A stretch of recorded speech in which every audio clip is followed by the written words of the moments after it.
In this video, I'll show you how to create an account on Amazon Prime Video. So in order to have an account on Prime Video, you need to have an Amazon account. And if you haven't signed up for Amazon yet, all you want to do is head over to primevideo.com and you'll see the option start your 7-day free trial. And if you click on that, it should bring you to a sign in screen. Now here on sign in, what you want to do is click on create your Amazon account.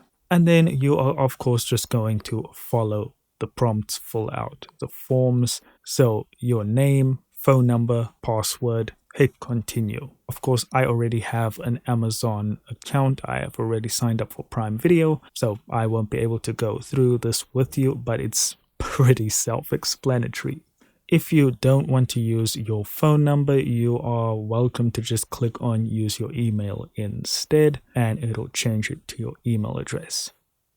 Now, when you do sign up, make sure to add your card if that is an option. I can't remember if that is actually an option, but if not, what you want to do when you're done signing up, just head back to primevideo.com, click on start your 7-day free trial, and you'll see here mine says change, yours will say add card, and you can just add your card information and then start your free trial. And once the trial period ends, that is only when you will be charged for Prime. So if you find out you don't like it, you can just cancel Prime Video before the date you are charged. And that's all there is to it, guys. Thank you so much for watching. Don't forget to hit like and subscribe, and I'll see you in the next video.